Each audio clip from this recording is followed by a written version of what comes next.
All right, let's shift our focus now to KwaZulu-Natal. It's over a month since those devastating floods, and for many people, life is nowhere near back to normal. NGO Gift, the Givers, we know, has been working very closely with government and other organisations trying to help people who've lost their homes, who've lost everything, in fact. Let's speak now to the Foundation's Director, Dr Imtiaz Sooliman. Dr Sooliman, thank you so much for your time this evening. So we know that people have lost their homes, they've lost their possessions.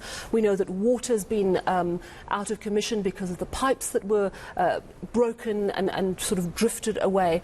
Which are the areas that you're most concerned about over 1 month on since the floods?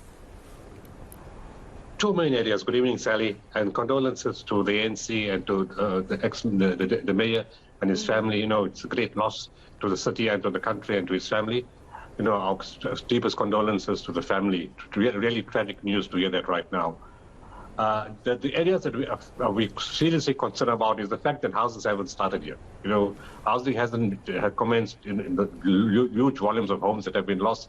People are still staying with neighbors, with family, with friends, still staying in halls and community centers. That's not going to be last for long. People may then be forced to go back and build on the floodplains where we don't want them to go and where the problem started in the first place. That's a major challenge. The second challenge is, which is a huge challenge, is the water system that has broken down in Tongaat. And there we're looking at 8 to 10 months to repair. And that process hasn't commenced yet. That's a major, major challenge. And right now, there's different mechanisms of supporting water inside Tongaat. When I say Tongaat, I mean the communities, the informal settlements, the areas around Tongaat, on the outside, all those areas. There's bottled water, there's tankers, and we're busy on our 10th borehole already. Many more to be drilled in the area. The third area that needs attention is the schools. A lot of schools need to be repaired, and we already starting repair of those schools. We've commissioned project managers, engineers. They've been on site. The plans have been drawn up in terms of what has to be repaired, the costing, and we've already given the contract for the first 9 schools to be repaired. And the last one, which is also very worrying, are the clinics and the hospitals that require repair, because one of the things that has happened in the floods in the Eastern Cape last year, there's 49 health facilities which haven't been repaired up till now, following the flood damage last year. And all those facilities, you know, it's a huge loss to the patients who come to it. We don't want a similar situation inside in KZN, where many people cannot attend health facilities because of infrastructure problems. So those are the main areas. By far and large, the requirement for food has decreased substantially. For hygiene packs, you know, bottled water is still required because water comes and goes. But the other areas that I mentioned are the critical areas.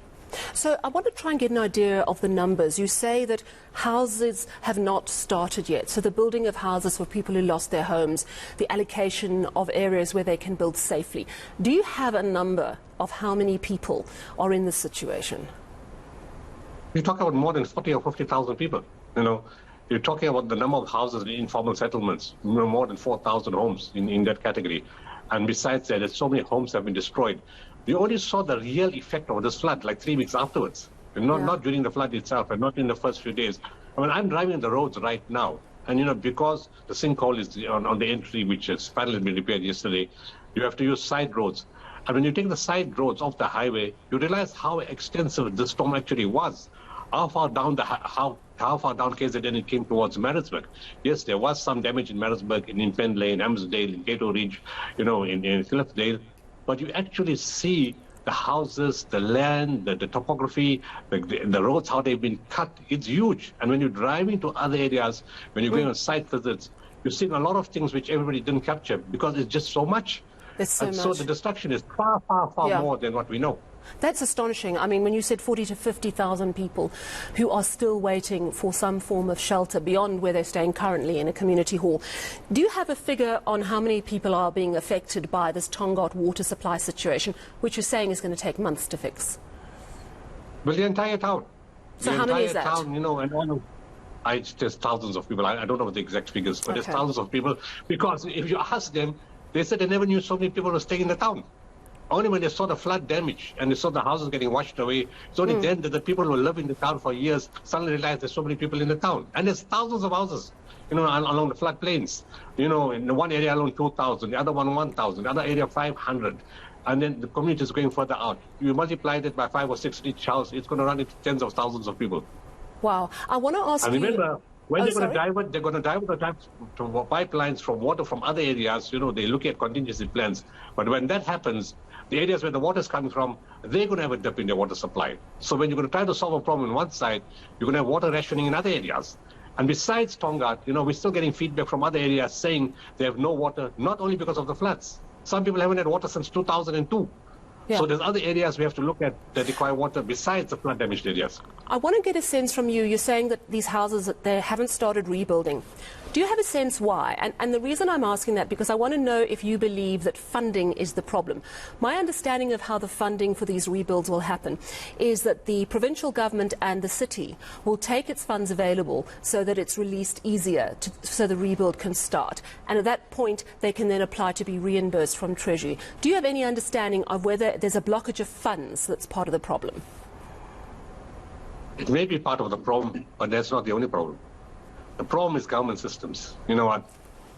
First of all, goes on make a decision which land to give. You can't build on a floodplain anymore, so you've got to build somewhere else. Whose decision does that fall under? National problem, housing, human settlements, provincial human settlements, eThekwini municipality, and that's the biggest problem in systems, that even if you put the money down, they won't know how to spend it, because the mechanisms to spend it is very complicated. So it's not only a question of money. Yes, there is some issue about money not coming through and money being available and not being available. That is a major crisis. But more than that is the system and the mechanism of how to release that money to make sure it goes to the right people at the right time. And it's 1 month is too late. This thing should have started weeks ago. Because disaster, by definition, when you declare a national disaster, by definition, it's urgency, emergency, and disaster. And those three things are not applied. And that's a major downfall of government with every disaster. As I said, the clinics in the Eastern Cape are still not rebuilt, and that happened in November last year.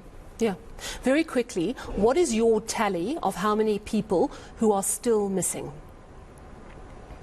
From our tally that we last had was 237, and most of those have not been found. Those were from the feedback directly that we got from the families and from the neighbors. Name, age, area, how washed away, where they were, what fell on them.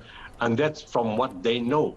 About the ones that they don't know, nobody knows. To me, the tally is probably far more than 300, not even beyond that. All right. Thank you so much for that update. Distressing news, but important to keep it in the public eye. Gift of the Givers Director, Dr Imtiaz Sooliman, telling us there are 40 to 50,000 people who are sheltering in halls and places like that. No work has begun yet properly to find them new plots for homes, to get their homes rebuilt. This is over a month since the floods. More news in a moment.